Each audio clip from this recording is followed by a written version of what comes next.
హైవేపై ఘోర రోడ్డు ప్రమాదం జరిగింది. పెద్ద కాకాని గ్రామం గుంటూరు విజయవాడ హైవేపై ఒకదాని వెనుక ఒకటి వచ్చిన వాహనాలు సిమెంట్ క్రషర్ వాహనం రోడ్డు మీద ఆగి ఉండటాన్ని గమనించిన వాహనదారుల వెనుక నుండి రావడంతో ప్రమాదం జరిగింది. ఈ ప్రమాదంలో 15 మంది దాకా గాయపడ్డారు. వెంటనే స్పందించిన కాకాని పోలీసులు సంఘటన స్థలానికి చేరుకుని క్షతగాత్రులను ప్రభుత్వ ఆసుపత్రికి తరలించారు. క్షతగాత్రులు 5గురి పరిస్థితి విషమంగా ఉన్నట్లు తెలుస్తుంది.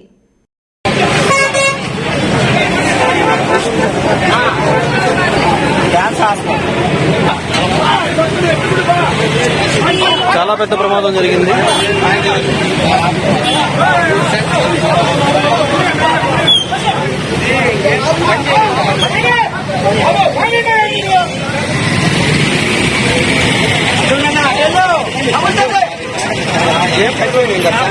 సంచార బండి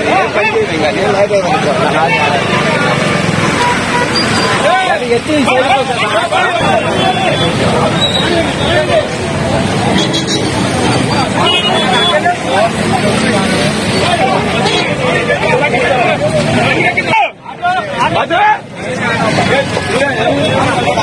ఇల్లుగా తాగుంటారన్నా ఎవరుగా తాగుంటారు.